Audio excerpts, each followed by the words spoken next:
There's wide agreement that strong demand for housing cries out for more supply, but for many renters and community activists in Boston, more supply can mean tall buildings with high prices and little relief for people at risk for displacement. That's why groups turned in postcards yesterday pressing for a bigger set-aside on affordability from developers under what's known as the city's Inclusionary Development Policy, or IDP.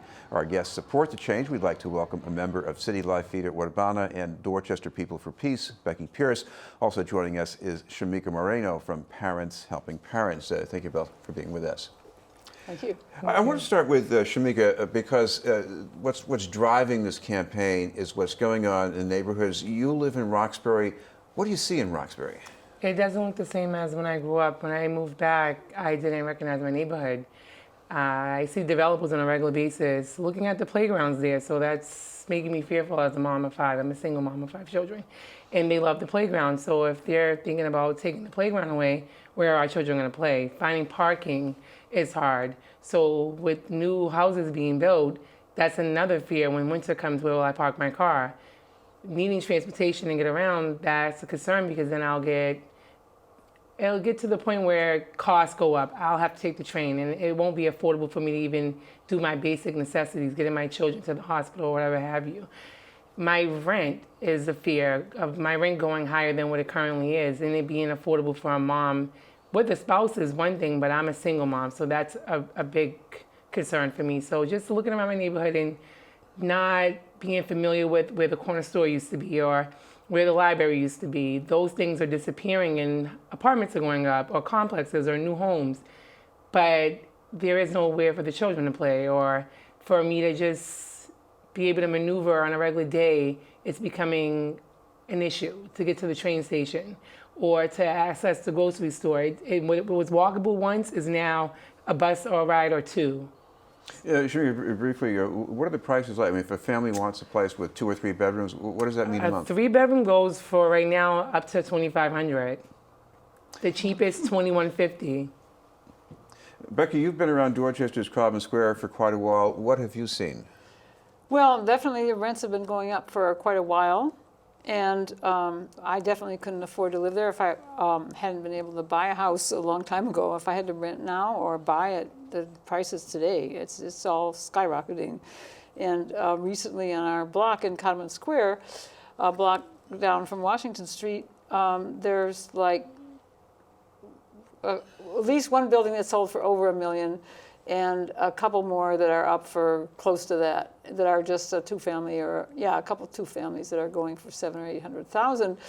And you know, the rents, I don't know exactly what the rents are, but I mean, we're definitely couldn't afford to be there, and I know a lot of other people that had to move, and other people that are struggling to find a place where they can live with their family. Shameeka, with all these units being built, well, Mayor Walsh has been in office, there are these units that are more affordable, at least relatively affordable. So how would you like to change what we've had so far? To make them actually affordable. Yeah. Saying it's affordable and then actually applying for a unit. Before moving to Boston, it took me 26 visits to different apartments, taking a lift there because they were further out, or just trying to find something that fit my budget, and then moving back to Boston because that was the incentive that Marty Walsh said, it would be affordable. It was harder for me to find a place in Boston as it was on the outskirts. So I did find something, and my rent currently is $2,400, but that's gonna go up.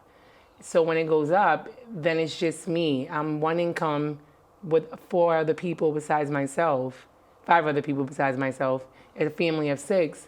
And that's a concern for me because then it becomes, do I feed them? Do I pay rent? Do I save money for transportation? I fear that the higher the rents go, I'm gonna end up homeless. And I've been homeless before, and I don't wanna be homeless again. I'm trying to stay within my means, but it's exceeding my means. Becky, there's a typical set-aside on affordable units by developers, and that's now, I think, at 13%. You want to go up to 1/3. You've looked around at some other cities. Why would that be the right figure, you think? The citywide IDP coalition that's trying to get that raised to 1/3, well, because there are well, there's two questions about the IDP. They need to make the affordable actually affordable, like you were saying, is not really affordable. Their definition of affordable as of now is for a family of four making almost $80,000. Those are not the incomes of the people in the neighborhood, which are, they're putting all these huge developments in low-income communities of color, where maybe 75 or 80% of the people are people of color, and like in Dorchester, the median household income is $47,000. So then they're trying to they just approved Dot Block, which is a huge development of 488 units, and that one actually had a few units that were affordable at a lower level, but most of them were affordable for the family of four making $80,000, or family of three making 50. No, I don't remember that one, but it's probably over 60,000. And so, there's huge displacement, and the city needs to take action to make existing housing affordable as well as building new housing. But if all they're going to focus on is building new housing, then they need to build housing that's affordable to the people that live there now, not to wealthy white people moving in from somewhere else, which is what they're doing when they say affordable is $80,000 and up for a family income. Shameeka, I imagine there might be some other people, maybe in City Hall or maybe developers saying, 1/3 is too much. If it goes that high, we're not going to build. Do you worry about them maybe thinking like that? I do, because there's families that live on my street that have been there for decades. This is their neighborhood. This is what they know as home. They don't want to move. But when they're being forced out, it's uncomfortable because some of them are disabled. Some of them are retirees. Some of them don't know what that's going to look like or how they're going to be able to do that. They're grandparents raising grandchildren. And it's a concern because if they're not able to go back to work and they're living on a fixed income and these people are saying that's too much, it's not too much for a family that this is all they know. This is their community. They know the corner store man on a first name basis. They know the librarian. It's their community. And if you're going to tell me one thing when you go into office, I expect you to be accountable. And they're not accountable to the people that they gave this to. They gave them this word that we're going to do this. This is what our goal is. And now, because most people don't read the paper, most minorities don't read the paper, they're not informed. So they pick this person that's supposed to be representing them, but they're not informed enough to know that they're taking just what they said they were going to give away, and they're leaving them with not in the know. So it's concerning to me because I, as a person that advocates for parents and speaks with grandparents that are raising grandchildren, it concerns me that they're going to be homeless. Becky, this campaign with the postcards and the signatures calling for change in the IDP, this is coming up before an action by the City Council. Could you explain that a little bit? Yes, and that is actually a really good thing that the mayor has done, which is introduce this home rule petition. And Boston is required by state law to or not allowed by state law to change many of its own city laws without getting state approval.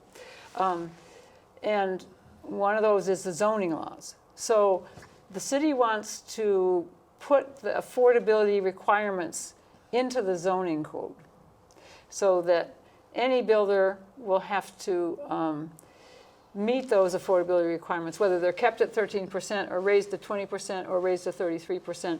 They won't be allowed to get a permit to build a big development or even a small development in Boston unless they put the required number of affordable units in. Currently, they only have to meet the 13% if they need zoning variance from the other zoning laws, like how tall the building can be. They can build it taller or have more units, right? Yeah. So if they want to build it taller now, they have to in order to get permission to do that, they have to put the 13% in. If they're not doing that, they don't have to put anything in, any affordable units in. So if the city was allowed to put the number of affordable units and the level of income levels they had to be affordable for into the zoning code, then they could require it of all builders. Thank you both very much, Becky Pierce and Shameeka Moreno. Up ahead, some ideas from lawyers for civil rights about sharing the wealth from city contracts.